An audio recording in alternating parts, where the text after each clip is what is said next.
প্রথমেই কবিতা উৎসব এডুকেশনের সকল দর্শক বন্ধুদের শুভেচ্ছা, প্রীতি, নমস্কার, ভালোবাসা এবং সালাম জানিয়ে আরম্ভ করতে যাচ্ছি জাগরণ নবপর্যায় আনুষ্ঠানিক উন্মোচন মূরক উন্মোচনের প্রতিবেদন। গত রবিবার হাইলাকান্দির স্থানীয় বরাক বঙ্গের কার্যালয়ে সাহিত্য, সংস্কৃতি ও রাজনীতি বিষয়ক লিটল ম্যাগাজিন সাময়িকী জাগরণের নবপর্যায় বিশেষ সংখ্যার আনুষ্ঠানিক উন্মোচনের অনুষ্ঠানে আয়োজন করা হয়। এদিন সকালবেলা আনুষ্ঠানিকভাবে পত্রিকাটি আবরণ উন্মোচন করেন এসএস কলেজের বাংলা বিভাগের প্রধান ডক্টর মমতাজ বেগম বড়বইয়া ও প্রবীণ কবি সাহিত্যিক হরনাথ চক্রবর্তীর সভাপতিত্বে আয়োজিত এদিনের আলোচনা সভার শুরুতে সবার উদ্দেশ্য ব্যাখ্যা করেন জাগরণ সম্পাদক রজত পাল। তিনি পত্রিকা প্রকাশে সবার সহযোগিতার জন্য কৃতজ্ঞতা প্রকাশ করেন। এদিন অনুষ্ঠানে বক্তব্য রাখেন বরাকবঙ্গের কেন্দ্রীয় সমিতির সহসভাপতি মানিক চক্রবর্তী, অধ্যাপিকা ডক্টর মমতাজ বেগম বড়বইয়া, কবি সাহিত্যিক সুশান্ত মোহন চট্টোপাধ্যায়, প্রবীণ সাংবাদিক সন্তোষ কুমার মজুমদার, সাংবাদিক ডক্টর সদানন্দ ভট্টাচার্য, কবি আশিস রঞ্জন নাথ, প্রবীণ কবি হরনাথ চক্রবর্তী, বরাকবঙ্গের আঞ্চলিক সমিতির সভাপতি সুরজিৎ দেব এবং আমি নিজে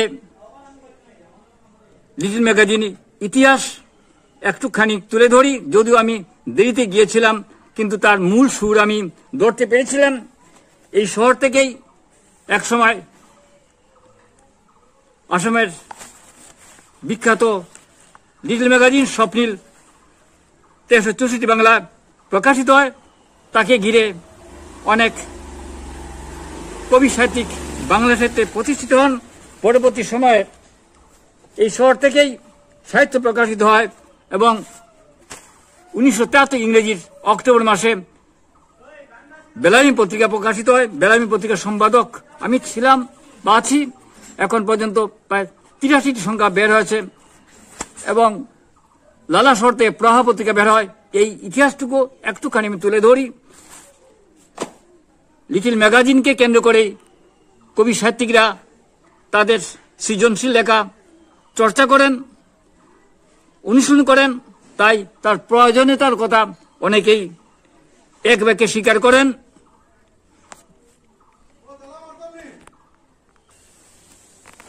এই নবপর্যায়ের বিশেষ সংখ্যা জাগরণ মার্চের সংখ্যা যারা লিখেছেন তারা হলেন সুজন চক্রবর্তী, দেশ এবং সংবিধান রক্ষার লড়াই লিখেছেন। মিঠুন রায়, জন্ম শতবর্ষের স্মরণ, সমাজ বসু এক ভিন্ন ধর্মী কথাশিল্পী, নারী অধিকার ক্ষমতায়ন, ডক্টর মমতাজ বেগম বড়বইয়া, অত্যন্ত সমৃদ্ধ রচনা। দেশ তথা রাজ্যের রাজনীতির হাল হকিকত, দুলাল মিত্র, অত্যন্ত প্রাসঙ্গিক রচনা লিখেছেন। মিষ্টি রাজা রসগোল্লা, ডক্টর সদানন্দ ভট্টাচার্য, অত্যন্ত সমৃদ্ধ রচনা লিখেছেন। লেখার ভেতর অনেক চিন্তার খোরাক রয়েছে। রীতাচন্দ্র লিখেছেন শীত। পূর্ণিমা রানী দে লিখেছেন বৈশাখী আধা রাতে অনুগল্প। শিবপ্রাস শর্মা লিখেছেন খুলগ দাস।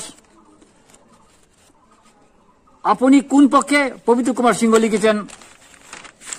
এইভাবে অনেক সমৃদ্ধ লেখা আমরা পেয়েছি। আমার চোখে কৃষির পরিবর্তন কুমুদ দাস লিখেছেন। ভারতীয় গণতন্ত্রের ভবিষ্যৎ সত্যব্রত চৌধুরী লিখেছেন এবং অত্যন্ত সমৃদ্ধ রচনা লিখেছেন। ভারতীয় শিক্ষা ব্যবস্থা ও বিবেকানন্দ, ডক্টর পরিশ চন্দ্র দত্ত, সুশান্ত মোহন চট্টোপাধ্যায় একটি সমৃদ্ধ রচনা লিখেছেন। লুপ্তপ্রায় 76 লোকসংস্কৃতি ও বরাক উপত্যকা। তাছাড়া রয়েছে একগুচ্ছ কবিতা যাদের কবিতায় এই সংখ্যার সমৃদ্ধ হয়েছে তারা হলেন রজত পাল, দিবেন্দু ভট্টাচার্য, কবিতা দাস, কলুল চৌধুরী, এই ভাষ্যকার আশুতোষ দাস, মাধবী শর্মা, সুব্রত পুরকাস্ত, জিতেন্দ্রনাথ, মানিক চক্রবর্তী, ভক্ত সিং,